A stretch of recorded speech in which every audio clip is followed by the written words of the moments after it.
All right.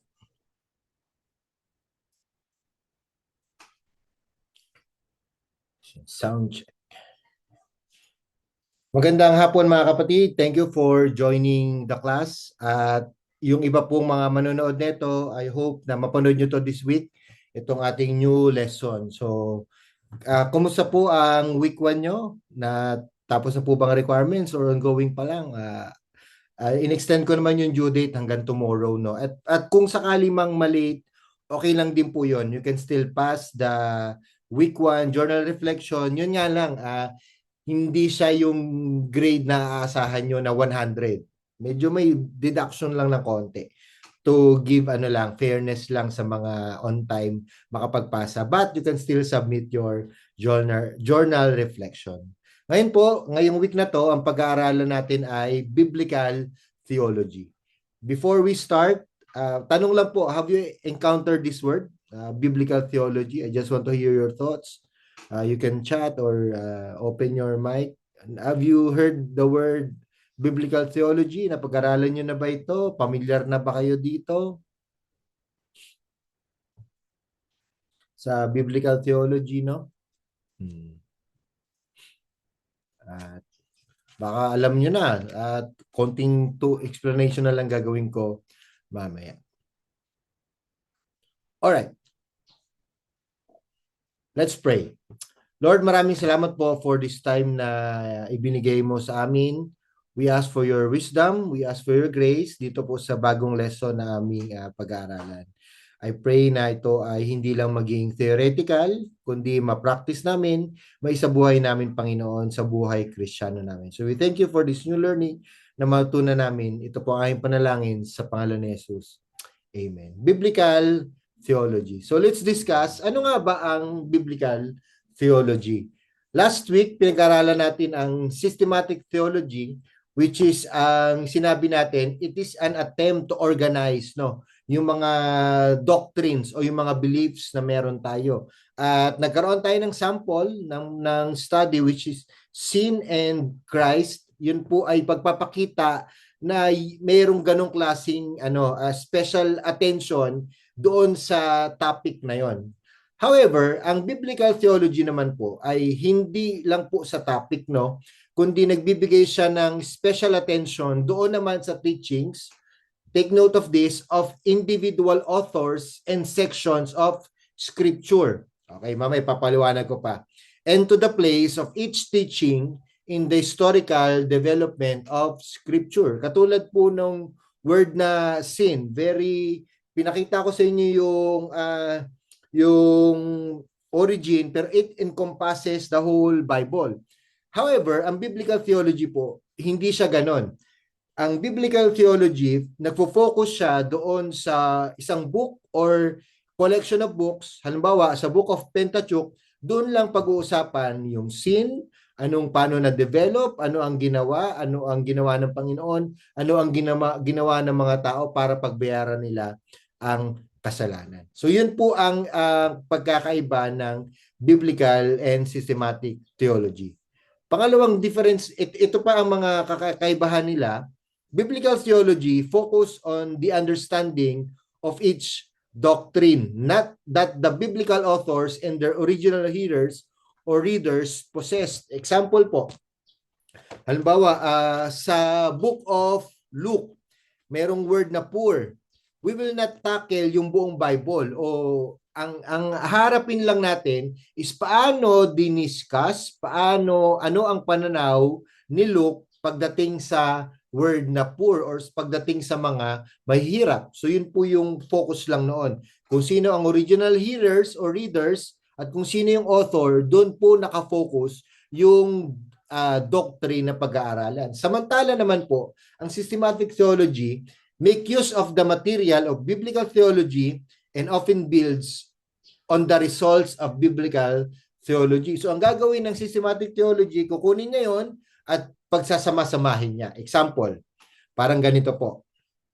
Ayan. Ano po yung nasa picture? Nakikita niyo po yung nasa picture, mga kapatid? Yan. Yan po ay adobo. Yan po ang ulam ko kanina. Adobo. Yan.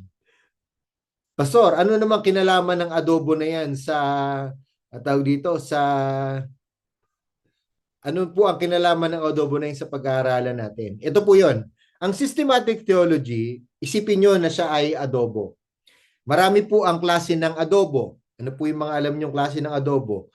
Adobong puti, adobong gata, adobong marami ang toyo, konting suka, adobong halo-halo, may baboy, di ba? Adobong may itlog, adobong may patatas, adobo sa Mindanao, adobo sa Luzon, etc., etc. Yun po ang systematic theology na katulad ng adobo. Ang biblical theology naman po ay ganito. Isang adobo lang, regardless. Adobong katulad nito, adobong hindi toyo medyo adobong sarsado. Ang focus po ng biblical theology at ng adobo nito, yung development. Paano siya naluto? Gaano kalakas ang apoy? Ano ang ginamit na ingredients? Ano ang mga sangkap, etc., etc. Naka-focus siya sa development. Kung ang systematic theology naka-focus sa iba't ibang doktrina, however, ang biblical theology naman po ay naka-focus sa kung paano na-develop yung doctrine na yon sa isang book or sa isang collection of books katulad ng Pentateuch, Prophets, etc., etc. So yun po ang pinagkaiba nila. Therefore, biblical theology helps us to see the big picture, makita yung pinakamalaking larawan, appreciate the themes that hold the Bible together, at intindihan natin paano na-develop yung kwento at tingnan natin yung pangako ni Lord sa Old Testament na na-fulfill sa New Testament. Simply because ang biblical theology ito po ay pagkaunawa dapat ng isang kwento na si ang Panginoong Hesus ang bida, ano ang mga ginamit, ano ang mga nangyari ng Old Testament and paano ito na-fulfill. That's really the big picture of the Bible, the God's redemptive plan. Kung titingnan niyo po, interconnected lahat yan. If you will read the Genesis chapter 1 up to Revelation 21 po, isang hibla lang yan mga kapatid, interconnected ito at ang goal ng biblical theology ay makita yung development na yon. Paano na-redeem, ano ang mga ginamit at ano ang mga kwento to fulfill that promises. So sometimes expressed through covenants are fulfilled in Christ Jesus as witnessed in the New Testament, and appreciate how the Old Testament provides patterns or types that explain the later developments in the story. Kaya nga mga kapatid, as we study biblical theology, hindi po magkalaban ang Old Testament and New Testament. Minsan kasi hindi, Old Testament by law yan, ang New Testament by grace. Actually, that's not the focus of biblical theology. Ang focus ng biblical theology is the development of God's redemptive plan na nagsimula ng Old Testament at na-fulfill sa New Testament. Example po, ito ma-familiar kayo dito. Prophet, priest, and king. Alam niyo ito mga kapatid, sa Old Testament, sino po ang mga kilala niyong prophet? You can write down your answer, sige nga, or you can open your mic. Sino po yung mga kakilala niyong prophet sa Old Testament?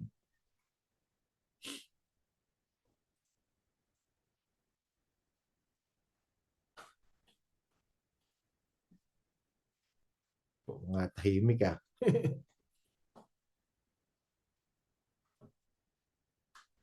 Prophet po.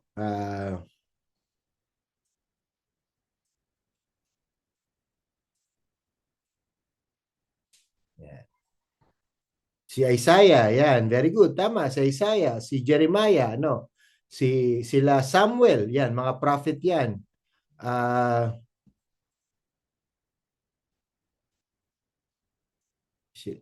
Yan, sila Daniel, mga prophet po yan, no? Sila Jonah, sila Zechariah, mga prophet yan. At ano ang kinalaman nito? Later sa New Testament, papaliwanag natin mamaya. Priest naman, may mga kakilala ba kayong priest? Medyo konti lang to aside from, kumpara sa prophet, konti lang ang priest. Sino yung mga priest? Ano lang, on top of your mind, sino yung mga kilala yung priest sa sa bigyan ako ng clue, Melchizedek, yan, priest yan. Si Aaron, yan, mga priest yan. Si Moses, it could be, pero parang more on prophet, ano siya eh, oo eh. Yung katayuan niya eh. Parang prophet, parang king nga eh, kung titingnan mo eh. Yan, sila Melchizedek, yan, mga yan. Ahimelech, yan, mga priest yan. King, yan, panigurado, sigurado. Marami kayong kilalang king, di ba? King Saul, kauna-unahang hari. King David, di ba? King Solomon. Itong tatlong to ay iba-iba ang role, iba-iba ang gumanap. Iba ang prophet, iba ang priest, iba ang king. Pero kung tatalong kayo ng New Testament, yan po ay finulfill lahat ni Jesus Christ. Especially when you read the book of Hebrew, makikita nyo po, pinakita doon that Jesus is the higher prophet, is the supreme priest, and the ultimate king. Yan. Yun yung fulfillment. Yun po yung sinasabi ko. Yung prophet sa Old Testament, pinapakita kung sino yung pinaka-fulfillment nun, which is si Jesus. Siya yung naging prophet, siya yung naging priest, siya yung naging king for the purpose of salvation. So later, mas ipapaliwanag pa ito.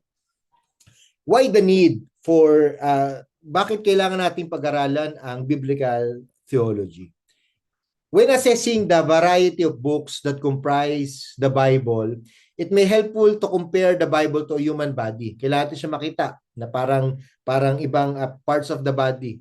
As a functioning organism, a body displays unity in diversity. Ang kamay po ay iba sa mata, pero kahit magkaiba sila, merong importante sila, may function sila na kailangan. Same din po, in the same way, the theology of the Bible is enriched by diversity that is complementary. Kailangan nating makita ito kasi most of the time po, marami akong nakikita, pinag-aaway-away nila yung author. Pinag-aaway-away nila si Paul, pinag-aaway-away nila si James. Sabi ni Paul, we are saved by grace. Pero ang sabi ni James, that faith without works is dead. So ano ba talaga? So yun yung mga kailangan nating pagtuunan ng pansin kasi hindi po magkakalaban ng mga author. Hindi, iba ang konteksto, iba ang kultura, iba ang audience nila, kaya nagkakaroon po ng ganun. Pero the overall picture po ng Bible ay parang katawan, iba-iba man po pero nagko-complement lahat yun. Kaya po ito po yung purpose ng biblical theology para makita na ang pag-aaral natin ng salita ng Diyos, wala po magkakalaban dyan. Lahat po ng nandito ay inspired by God at ano po ito, perfect in its own way at later mas ma-appreciate pa natin yung pagkakaiba-iba ng mga author, mga topic sa Bible. At katulad po ng isang relo, nakakita na po kayo nung hindi yung digital clock, yung mga analog clock, iba-iba po ang punta nila, yung cogwheels, 'di ba? Yung tatlo, 'di ba? Kung makikita nyo, yung alauna, yung minuto, yung segundo, yung oras, 'di ba? Iba-iba, kailangan iba-iba 'yon. Biblical text may even appear to move in opposite directions. Bakit sabi sa Deuteronomy na yung mga nagdi-disobey i-curse, yung mga nag-obey may blessing? 'Di ba? Yun din yung sabi sa Book of Proverbs na yung righteous i-reward ni Lord. Pero bakit a few books na 'di ba sa Job, sa Book of Job, righteous naman si Job. Bakit siya nag-suffer? Bakit ganoon? Ikakasabi lang sa Proverbs na ang mga righteous i-reward ni Lord. Pero si Job parang kakaiba. So seemingly kung doon lang tayo nakatingin, akala natin na parang magkalaban at contrast. Pero along the way, makikita natin yung big picture na that's not the point of the story of Job. And that's not the point of the story of Proverbs. So mamaya i-ano natin ng konti. Ito, tulad nito, Job appears to contradict the teaching of Proverbs, yet the different perspectives provided by both books balance one another. Bakit po? Kasi sa Proverbs, ito po ay mga ideals. Ito po yung mga supposedly na mangyayari. Pero hindi ito absolute. Okay? Hindi naman porket healthy ka, hindi ka na magkakasakit. Diba? Hindi naman porket ganito ang ginagawa mo, hindi ka nadaratan ng problema. However, the book of Job, ang focus po ng Job ay yung sovereignty, yung pagiging yung control ng Panginoon sa buhay ng isang tao. I think kaya sila napagbabangga kasi mali yung anggulo, mali lang yung pananaw natin. Despite claims to the contrary, when correctly interpreted the Bible provides an amazing single theology. Kaya when we read the book, we need to read it not on our own eyes, kundi sa perspective ng Panginoon. I know it's hard. Mahirap ito mga kapatid. Pero really, kaya nga importante, what's the bigger picture? What's the big picture of the Bible? And then we can now interpret itong klase mga ganitong mga dilemma. Now, sino-sino, Teo? Ano ba ang mga approaches sa pag-aaral po ng Biblia? What is the particular set of theological emphasis in the particular book of the Bible? So tingnan lang natin para makita natin na paano ba inaaral ang biblical theology. If you will read the Bible, merong mga tinatawag na storyline approach. How does this text contribute to the storyline of the Bible? Example po, have you read Book of Ruth? Familiar po kayo sa Book of Ruth mga kapatid? Have you ever encountered? No? It's just a short, I think it's 4 chapters lang. And did you know na ang Book of Ruth po ay never na-mention ang name na God? Never siyang, I mean, very hiddenness. Kumbaga, yun isa sa mga theme. Kumbaga, kung titingnan mo, story lang siya ni Ruth. Pero alam niyo ba na napaka-importante ang Book of Ruth para sa redemptive story ng Bible? Alam niyo po kung bakit? If you will read the last part of Book of Ruth po, mayroon kayong makikita doon mga kapatid, which is ang sinasabi doon ay, sabi dito, maiksi lang po,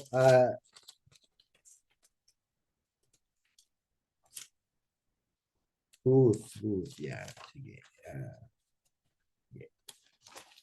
Ang sinasabi dito is yung the latter part ng Book of Ruth, pinapakita doon yung kwento na kung saan, hindi kwento, yung genealogy po. Yung genealogy ng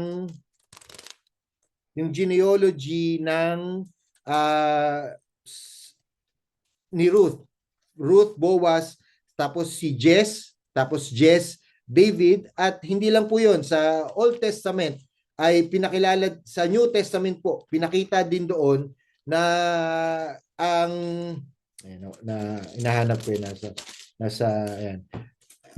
Nangyari po ay even sa Book of Matthew chapter 1 ay binanggit po yung genealogy ni Ruth na nakapangasawa si Boaz. Sa pinapakita dito na yung lineage na yon ay galing po sa Book of Ruth. Alam ba nila Ruth yon na gagamitin yung storyline nila, yung kwento nila para sa bigger picture? Din nila alam yon during that time na nakakaranas sila ng famine, nakakaranas sila ng tagutom, pero God uses that story for his plan of redemption sa atin. Thematic approach, yung ginawa ko po kanina, ayun po ay thematic approach. Offices of Christ, offices in the Old Testament na ngayon po ay na-develop. Later po, ipapaliwanag ko sa inyo yung covenant.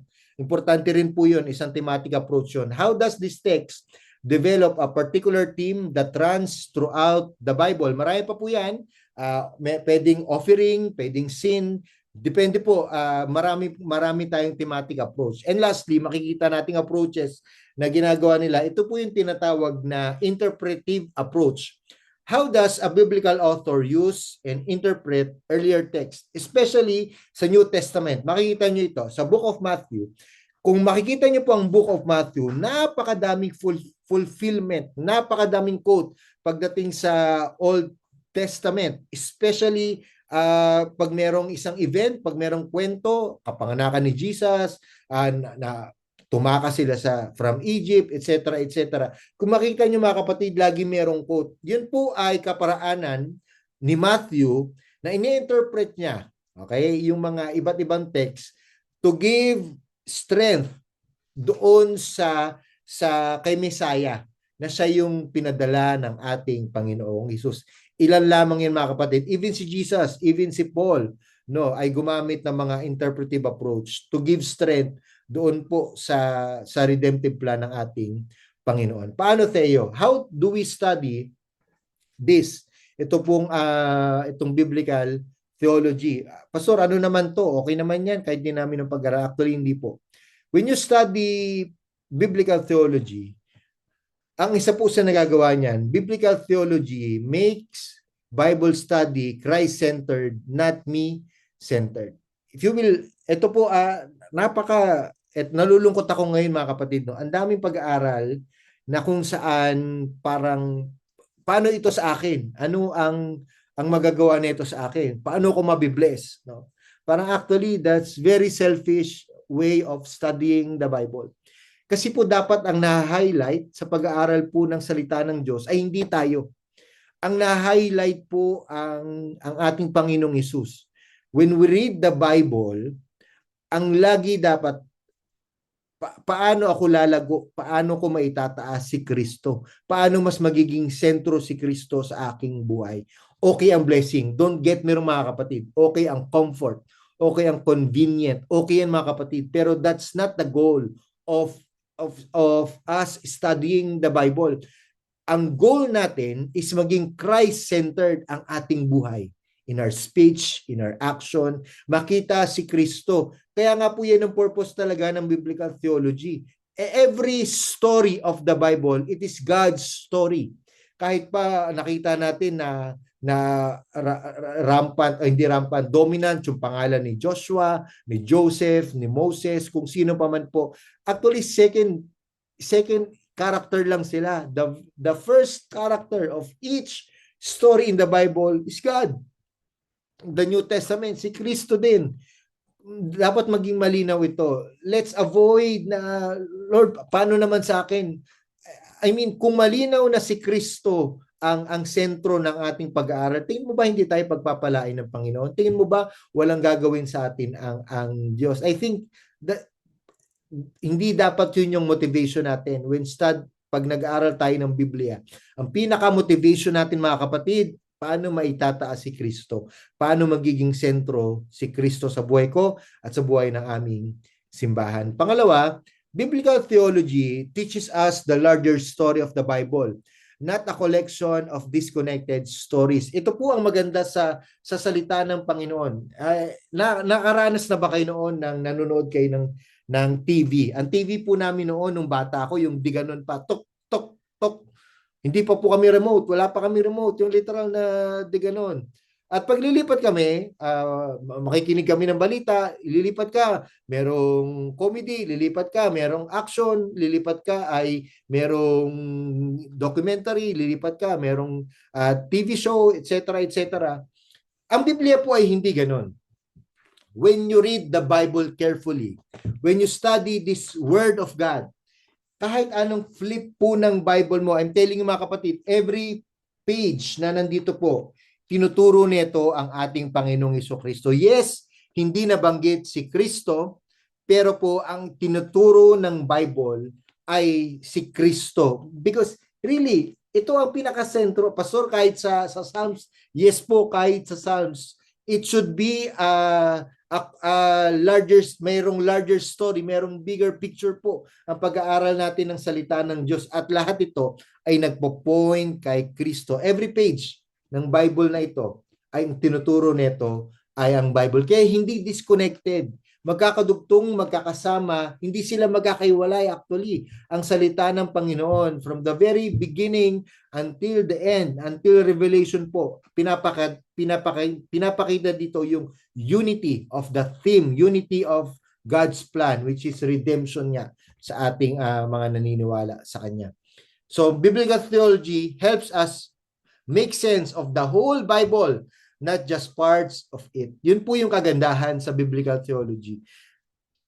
Kaya nga sa bawat pag-aaral ng Pentateuch, pag-aaral ng prophets, pag-aaral ng Psalms, pag-aaral ng Gospels, pinapakita dito na okay, ito pala, kaya nagme-make sense na sa akin ang Biblia.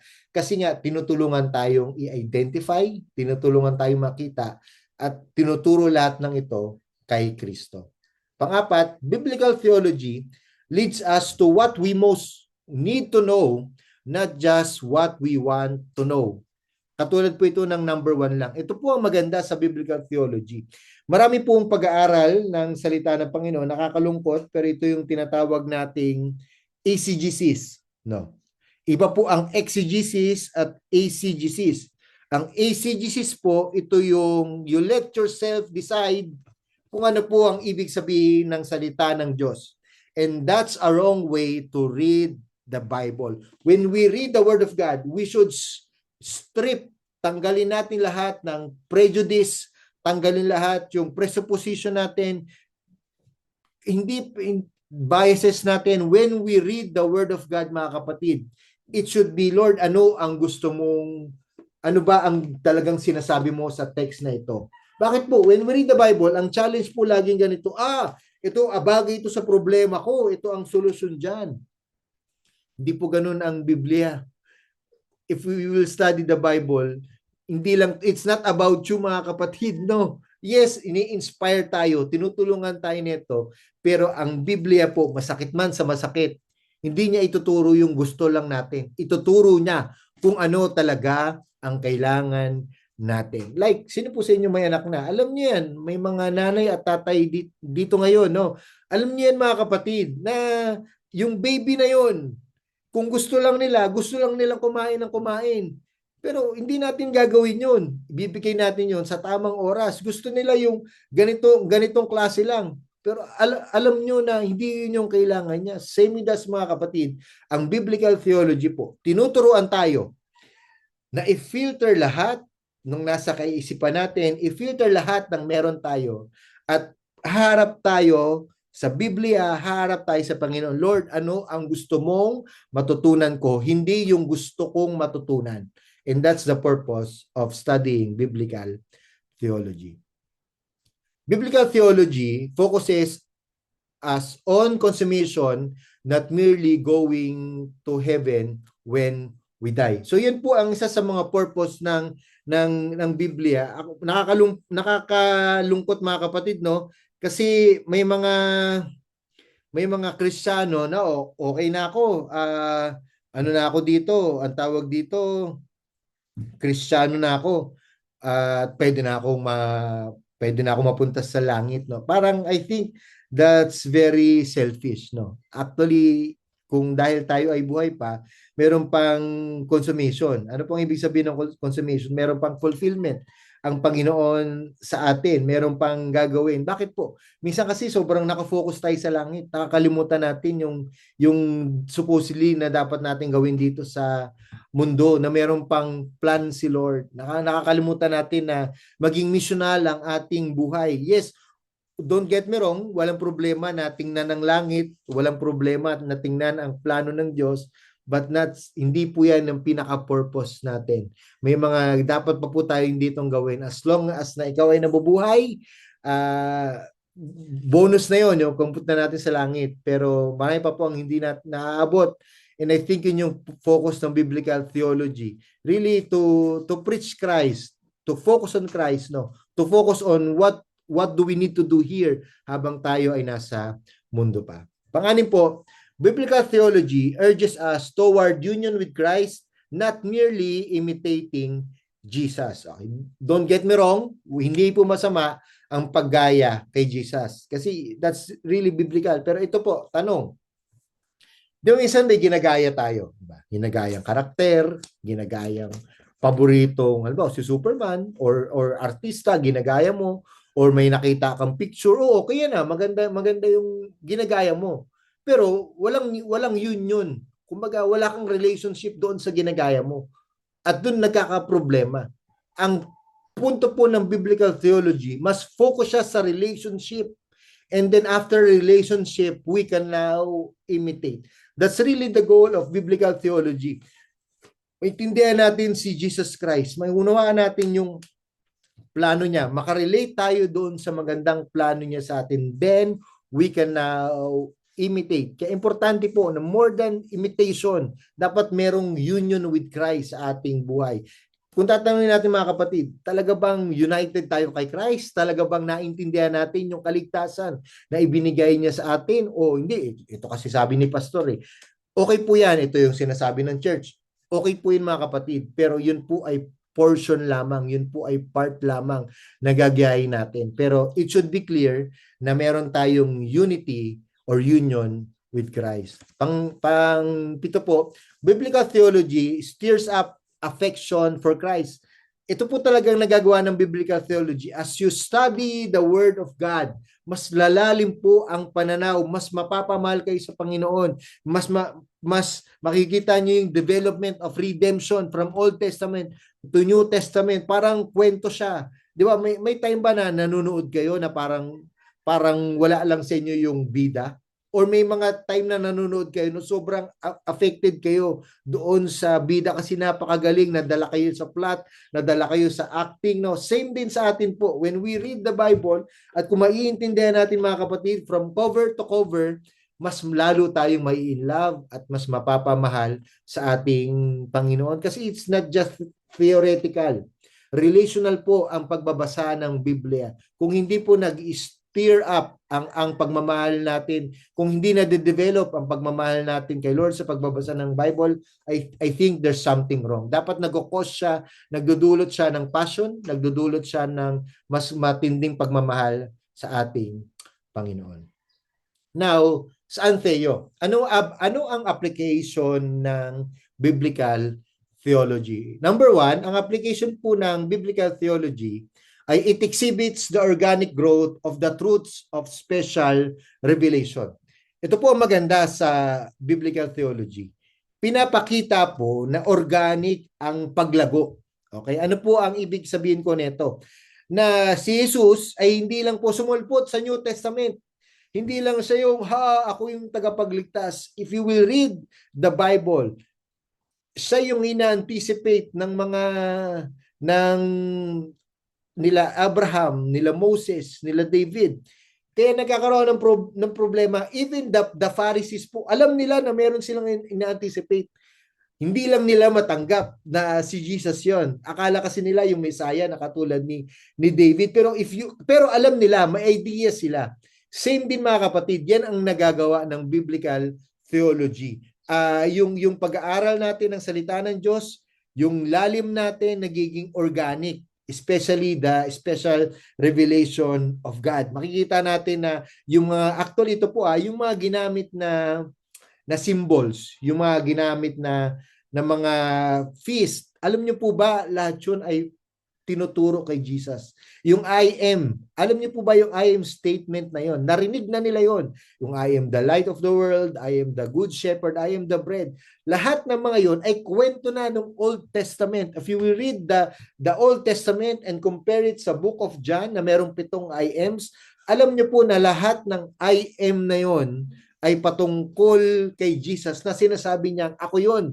Organic yon. Hindi yun yung tipong hindi nyo alam. Alam na ng mga Israel yon at sinasabi lang ni Jesus na ako ang katuparan, ako ang fulfillment ng pangako na yan.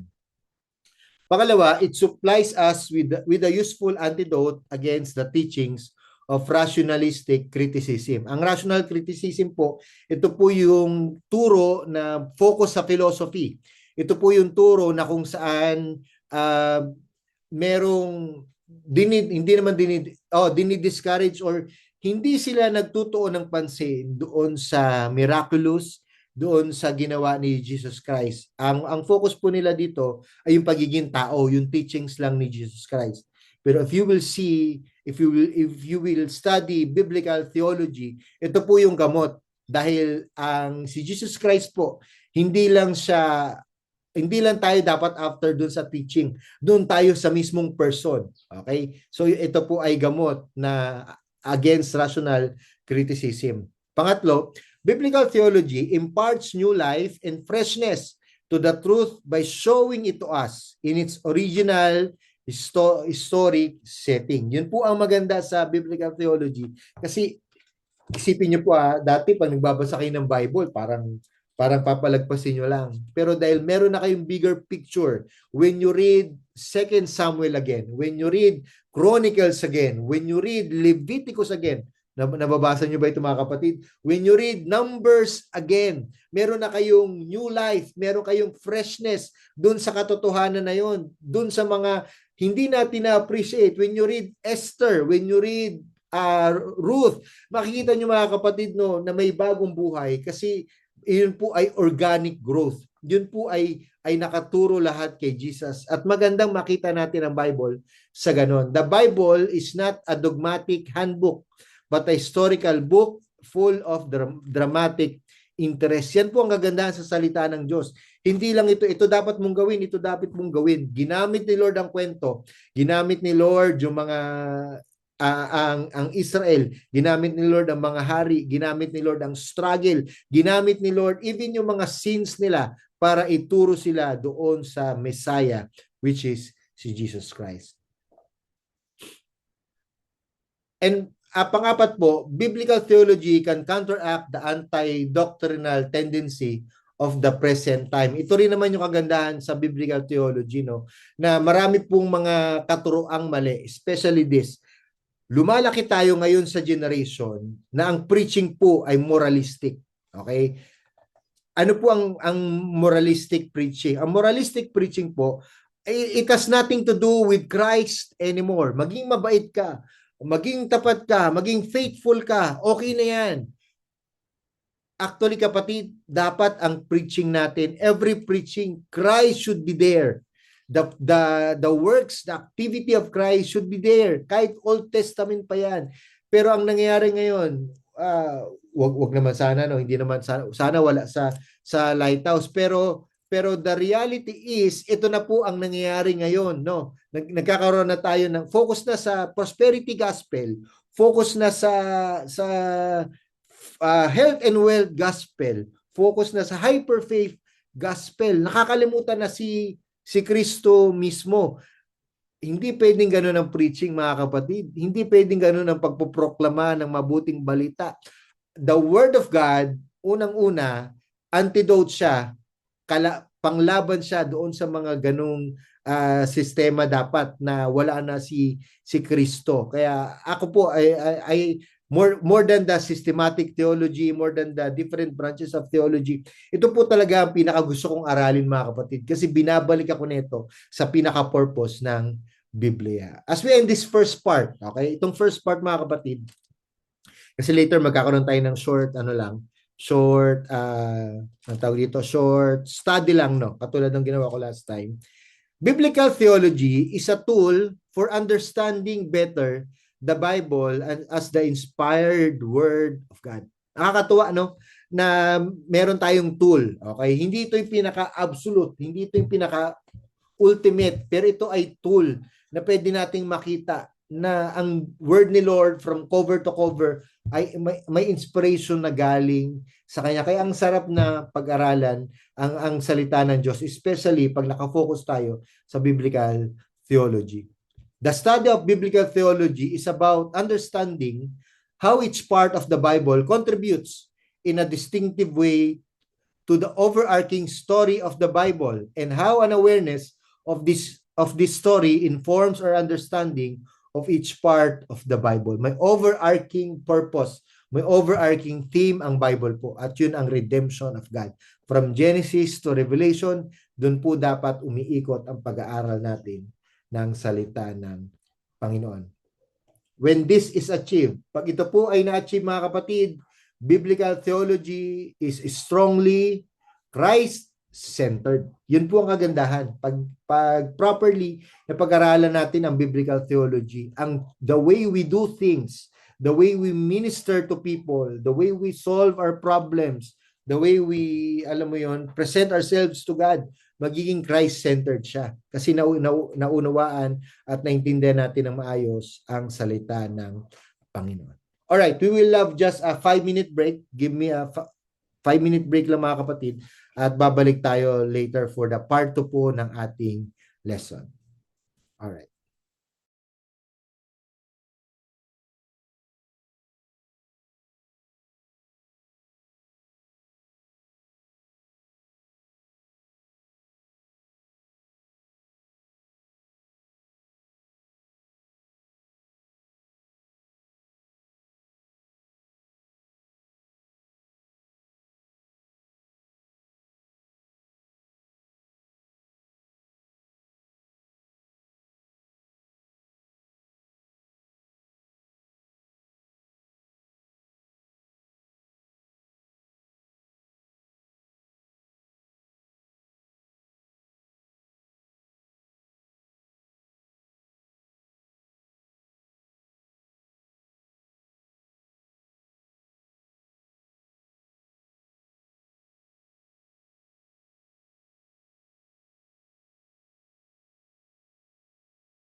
All right. Let's continue our discussion. I think mga 30 minutes ito mga kapatid. Itong last part of our discussion, no? Papakita ko lang sa inyo kung paano pinag-aaralan po ang biblical theology. So part 2 na po tayo, no? So katulad kanina, ito po ay summary lang, no? Biblical theology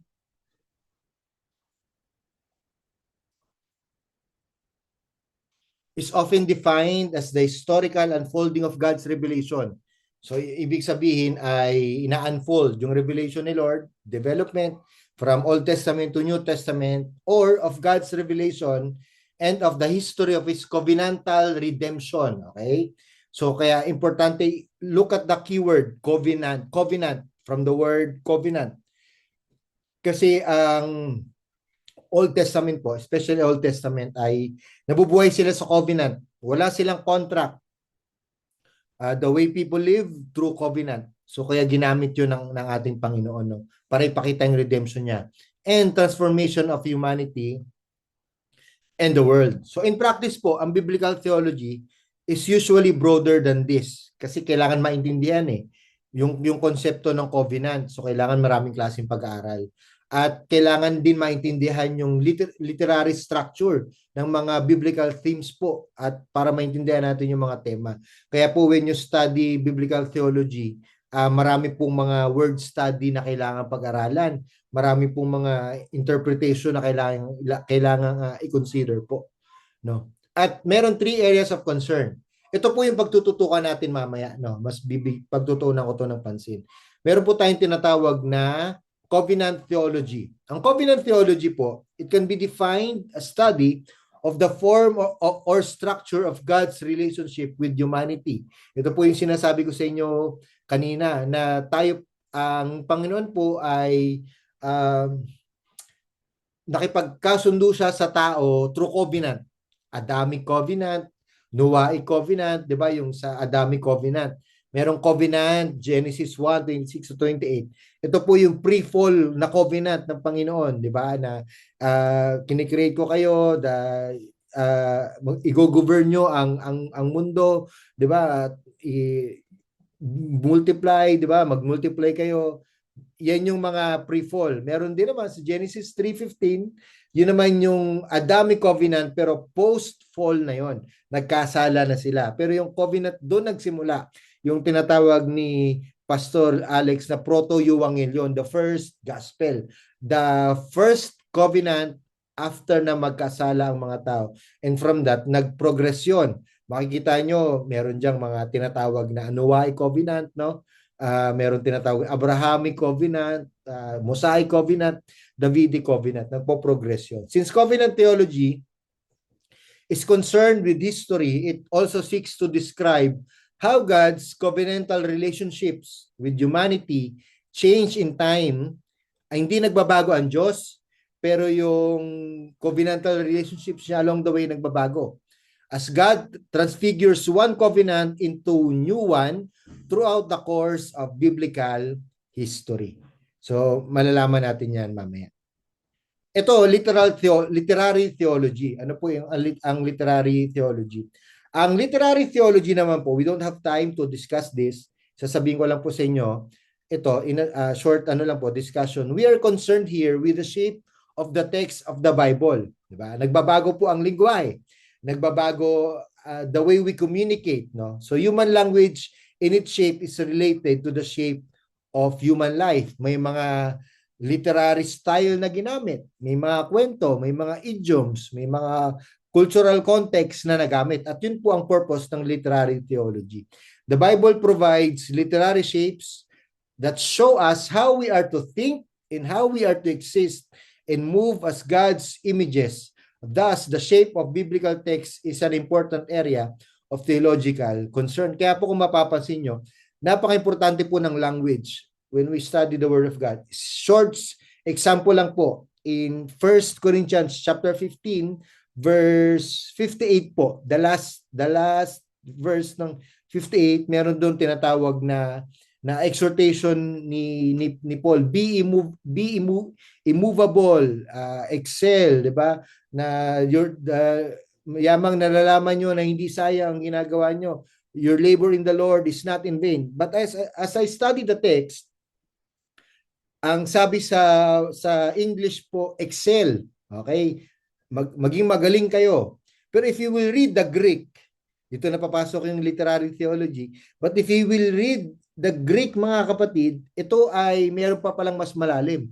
When the author said na be excel, galingan nyo, ang lagi palang kasunod nun ay excess. Merong excellence tsaka abundance. Okay? So yun pala ibig sabihin nun. So nung sinabi ni Paul na galingan nyo, may resulta palang abundance. Hindi natin makikita agad yun sa English, no? Sa ibang translation, may dalawang translation. In abundance ang nakalagay. Wala yung excel. Kasi yun yung way na in-interpret nila. So yun lamang ay mga katangian po, no, ng pag-aaral ng literary theology. And syempre, typology. Alam ko po na familiar kayo sa typology. Pero po, ano ba ang typology? Ito po ang covenant theology, nakafocus po sa event, no? Ano yung ginawa ng Diyos, ano yung ginawa ng tao. Pero we must affirm that this history actually happened, na dapat nangyari siya, and that it moved progressively toward the goal of the new creation in Jesus Christ and His church. Kaya po importante yung pagpipresent po ng meaning sa history, paano nagamit yung symbols, mga symbolic structures na na-transformed at renewed covenant by covenant over the course of biblical history. Example po, merong typology na tinatawag yung si Abraham tsaka si Isaac. Ito po ay shadow ng pagpapakita na ganun ang mangyayaring sacrifice. Hindi lang natuloy yung kay Adam at kay Abraham tsaka kay Isaac kasi may dumating na ram. Pero actually that's the shadow. Yun po yung anino na nagagawin kay Jesus naman, no? Siya yung naging ram, siya yung naging sacrifice. So yun po ay isa lamang na typology na pagpapakita na totoo yung redemption na ibibigay sa atin ng Panginoon. At case study lang mga kapatid, give me around 20 minutes lang to focus on this and then we will end. Case study, the covenant of God throughout the Bible. Makita natin, covenant in the Old Testament, pag-aaralan natin saglit, ano ang covenant in the Pentateuch, in the historical books, sa poetry, tsaka sa prophets. Siyempre, covenant in the New Testament, paano ito na-fulfill? Sa Gospels, sa Acts, sa Pauline letters, sa general letters, at sa Revelation. Okay. Introduction. In the Asian world, katulad nung sinabi ko kanina, yung relationship ng mga tao at ng mga nations, nakabound siya sa covenant. In the ancient Near East, yung mga kalapit na bayan po ng Israel, dahil wala pang kontrata, ay merong covenant. Meron silang gagawing parang tradisyon o ritual para lang merong agreement silang pagkakasunduan. In a similar fashion, God's relationship with man has always been defined through the sacred bond of the covenant. Simula kay Adam, sa creation to the covenant, established naman siya with the blood of Jesus Christ. Throughout the scriptures, very clear po na God's redemption is the central message. That's really the purpose of the covenant of God. Ipakita na kaya niya tayong i-redeem.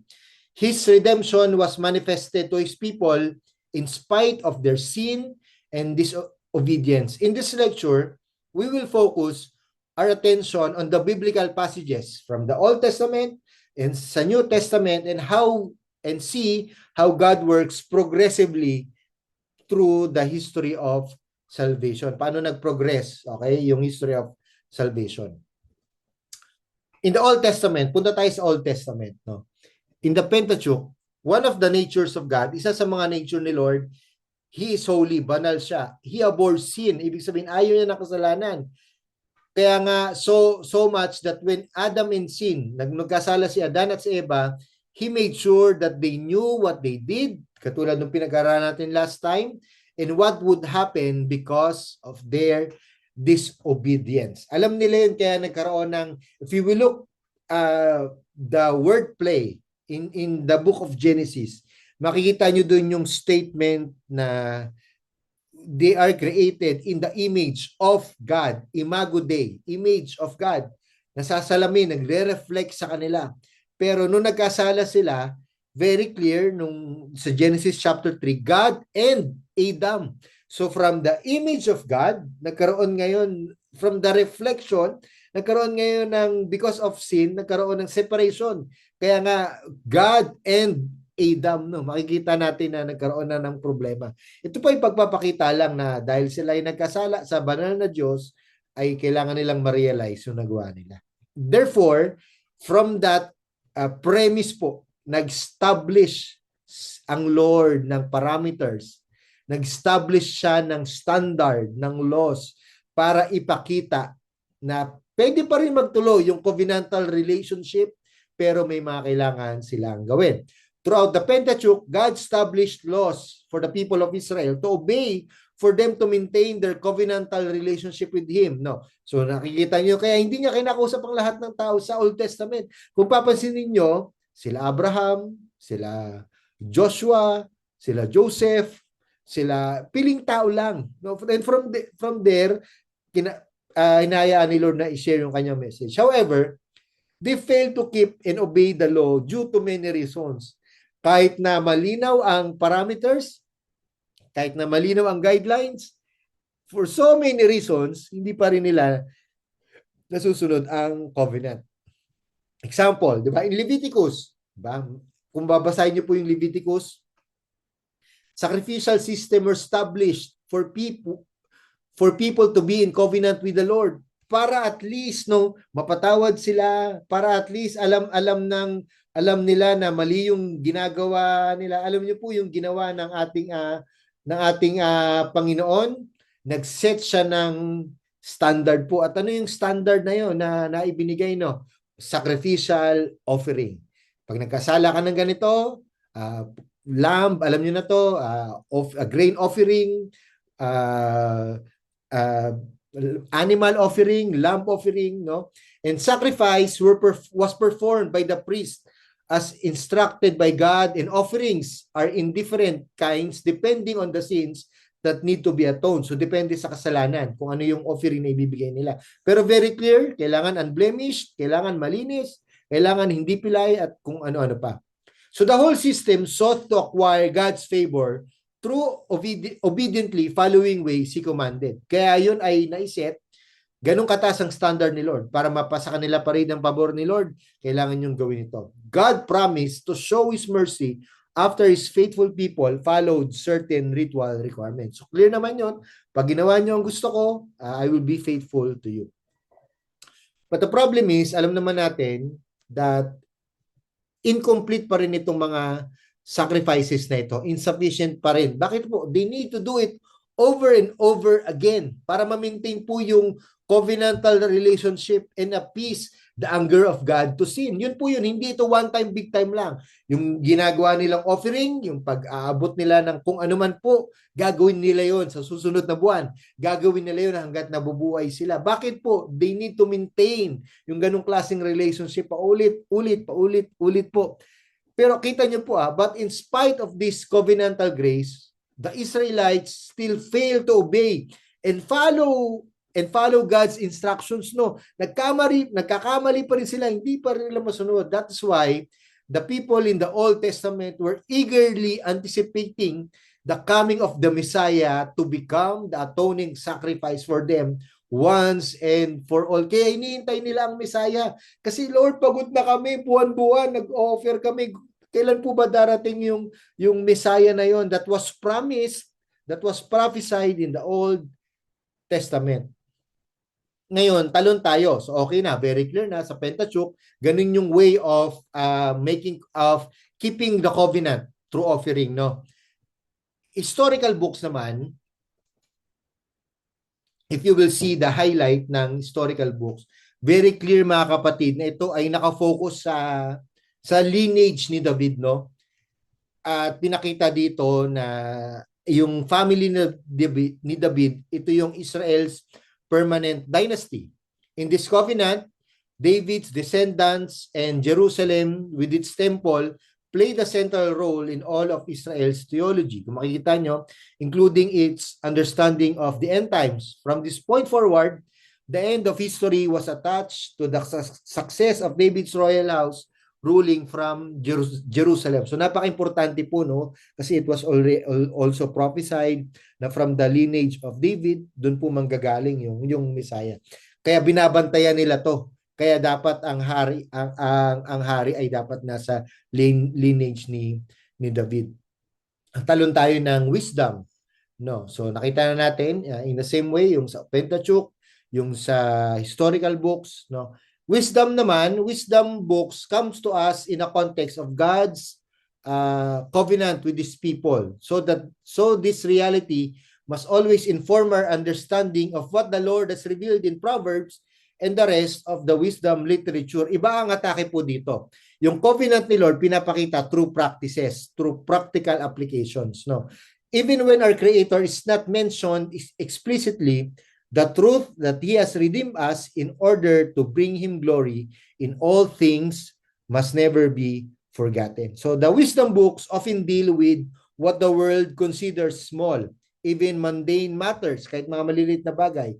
But the fact that these are addressed in the context of God's covenant with us shows us that the Lord cares about even the smallest things. Yun naman po yung maganda. We're talking about the bigger picture. Pero ang wisdom books po ay binabalanse ito. That even in our everyday lives, concern ang Panginoon sa atin. Talon tayo sa prophetical books. The prophets naman po were covenant enforcement mediators. Ano po ibig sabihin nito? Example dito mga kapatid. Paano natin siya marirelate? MMDA. Okay, ang MMDA po, anong tawag sa kanila? Traffic enforcer. Nag-e-enforce ng traffic. Ay, hindi po. Nag-e-enforce ng law about traffic. Make sure na orderly. Make sure na maayos ang traffic, no? Hindi sila nag-create ng law. Never sila, meron silang guideline, meron silang policy na malalaman mo na, nag-violate ka ng law, nag-violate ka ng traffic sign, ine-enforce na lang sila. Okay? Ganun po yung gawain ng mga prophets. They were covenant enforcer, if I may use that term.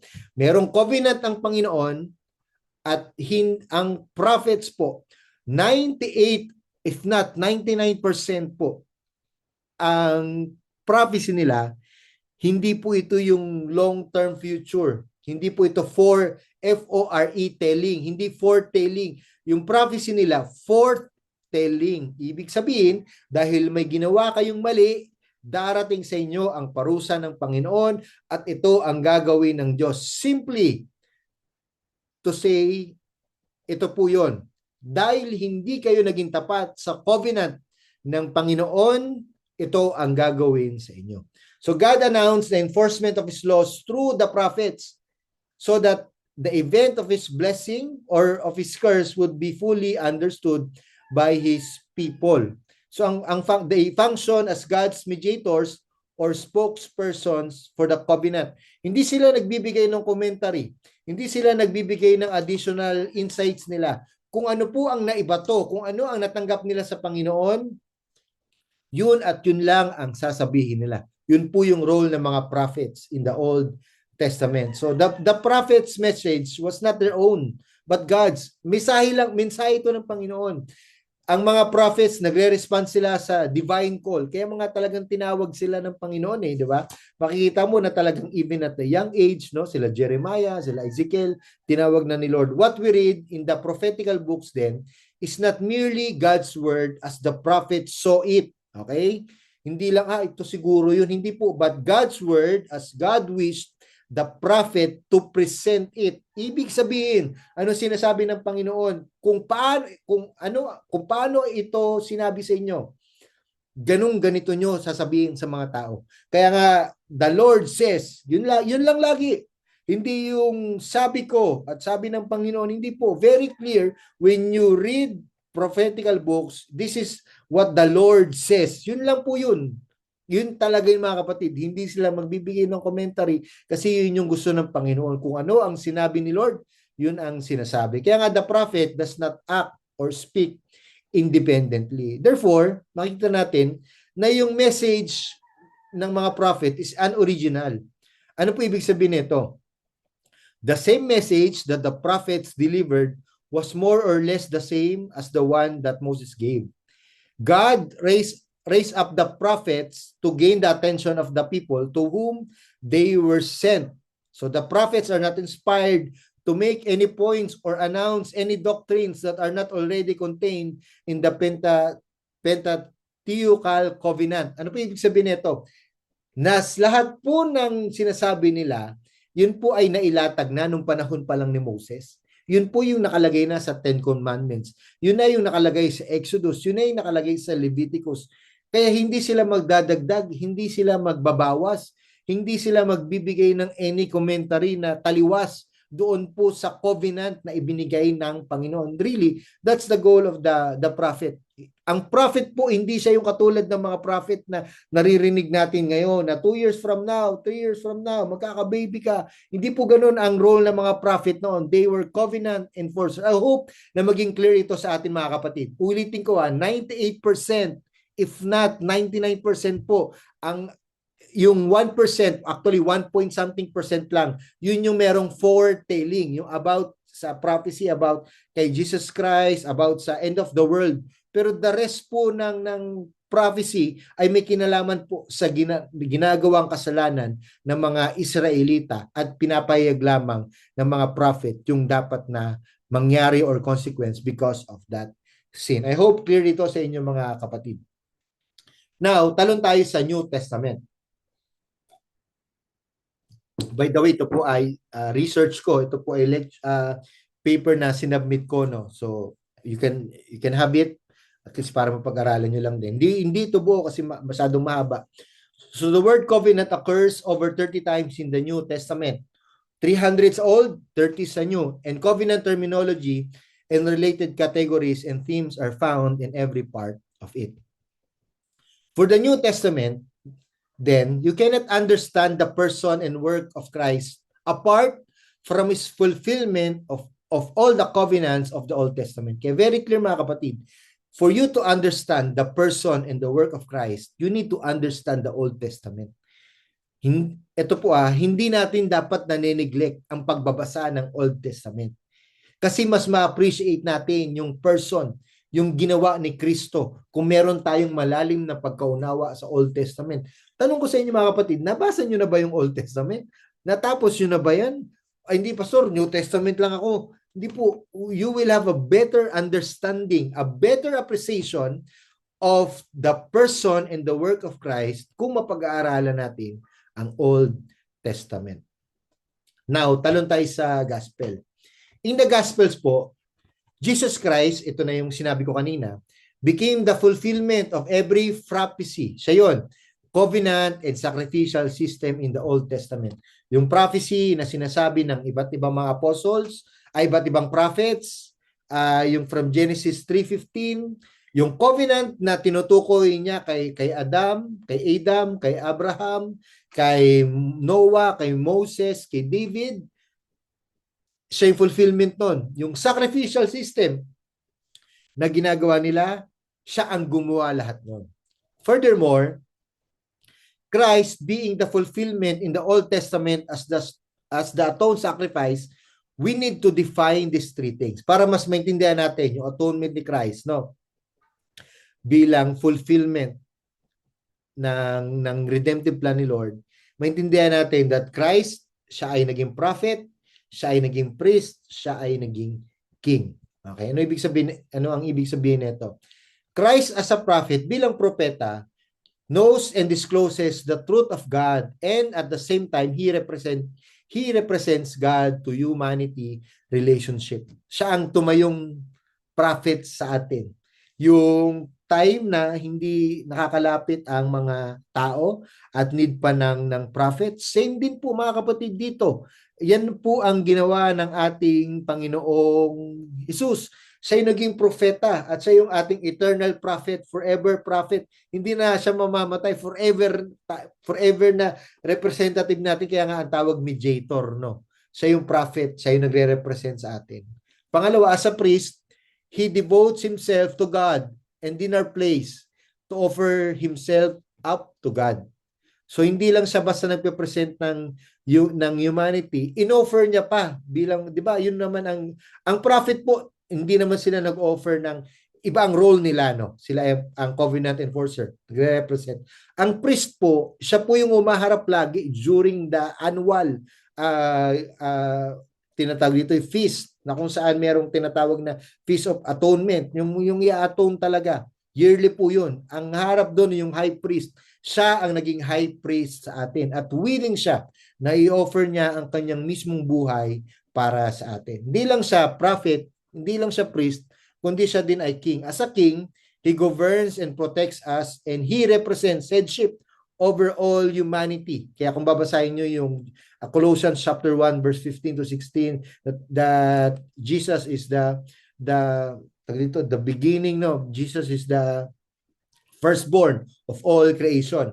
Jesus rules in such a way as not to allow sin to reign over us any longer. So, siya ay prophet, siya ay priest, siya ay king. So, yun po yung representation ni Jesus na para maintindihan natin yung fulfillment ng Old Testament at siya lahat ang nag-fulfill neto. Talon tayo, no. Actually ito ay sample lamang to. Hindi kasi sobrang dami to kung pag-aaralan natin lahat.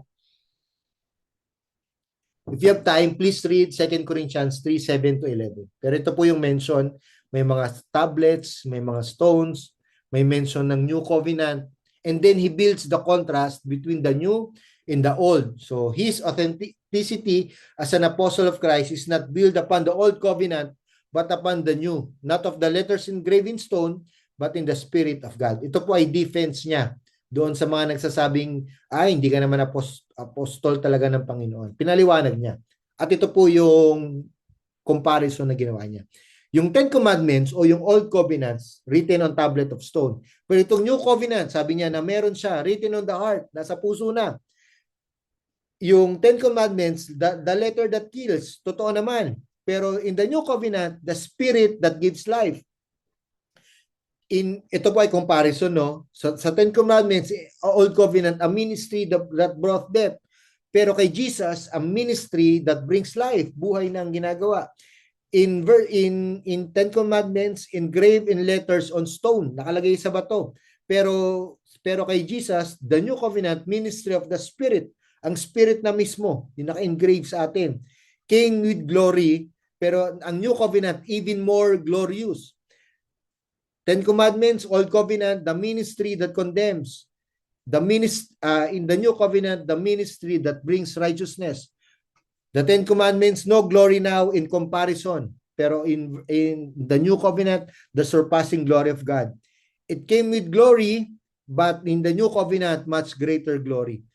It is transitory. Nakita niyo naman kung paano sila lumilipat-lipat. Pero the New Covenant, the ministry that lasts. So ano po pinapakita dito? Ito yung development niya na tinatawag na wala na si Paul doon sa Ten Commandments o doon sa Old Covenant.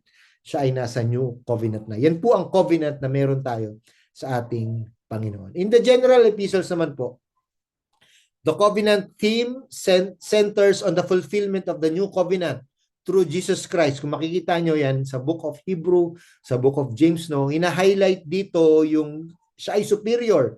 Meron siyang permanent relationship based on grace rather than Mosaic law. Yan po ang pinaka-purpose niyan, no.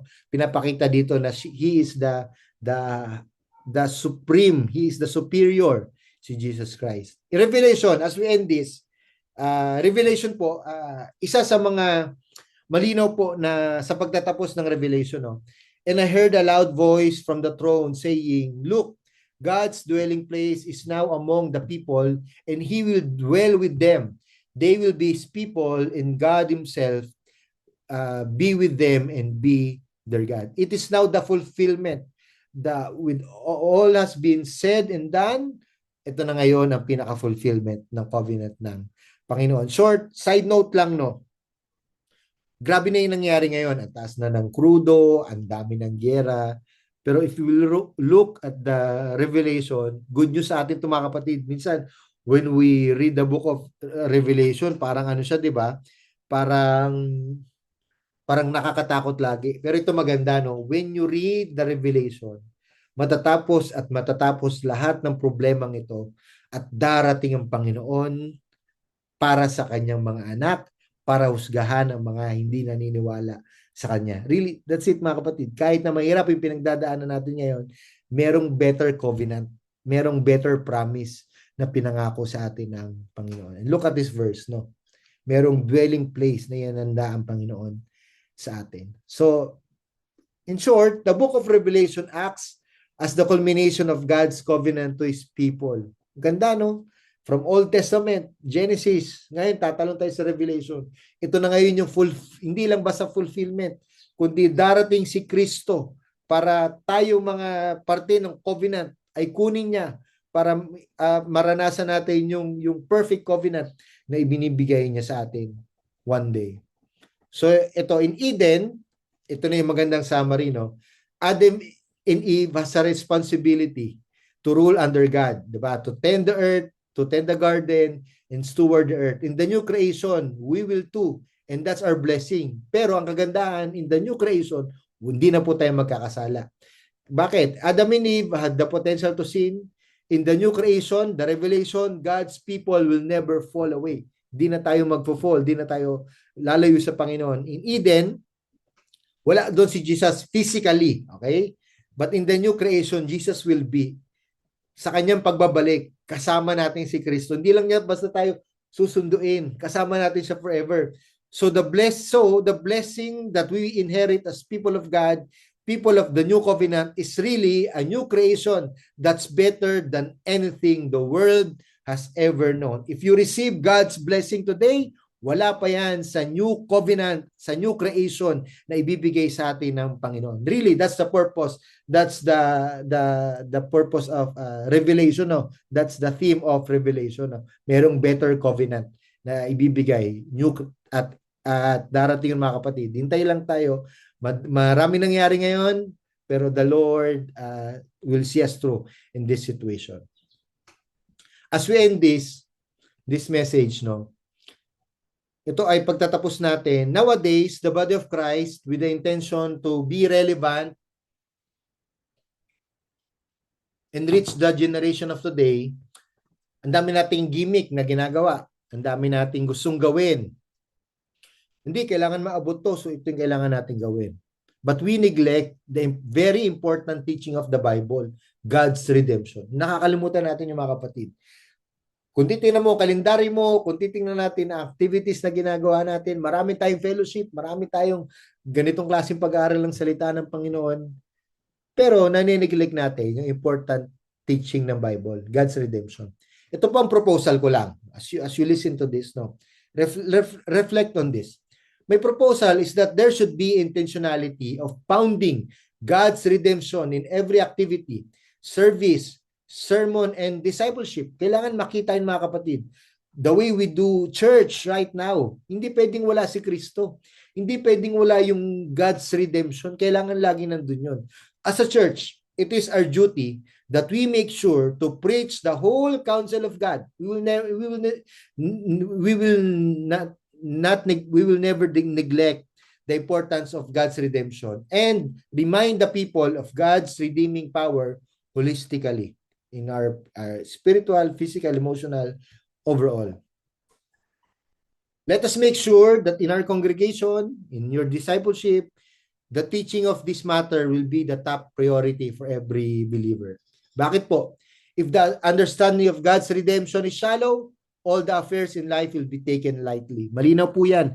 Kung mababaw ang pag-unawa natin sa redemption po, lahat na mangyayari sa mundo, lahat na nangyayari dito sa Pilipinas, pagtaas ng gasol, kapatid, madali tayong mawindang. Bakit po? Hindi natin priority yung pag-aaral ng redemption ni Lord sa atin. However, if God's redemption through Jesus Christ would be ingrained in every believer, they would be able to put our confidence in Him completely. Malinaw dapat mga kaibigan na dapat when we teach biblical theology, ito po ay tutuon about God's redemption.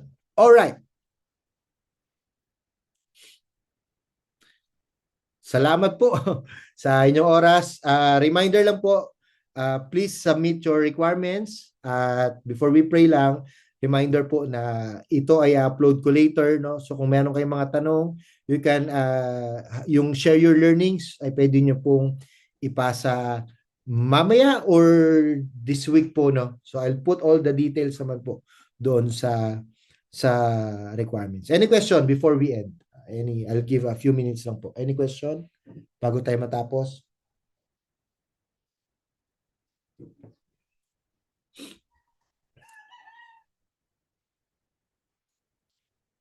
Walang tanong. Thank you, Lord.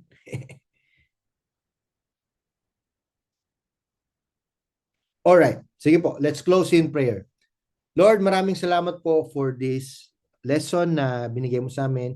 We ask na ito ay patuloy na maging marema sa amin, Panginoon, that as we study your word biblically, ma-appreciate namin yung redemption mo sa amin, Panginoon. Itong great plan of your redemption sa amin, Lord. Hindi ito dapat mawaglit. Ito ay dapat makita. We will live the way we approach things, Panginoon. Kaya, Lord, salamat po sa pagkakataon ito. Let us study your word. Give us more wisdom, more guidance, Lord. Paano namin ito? Bless the time that we have. In Jesus' name we pray.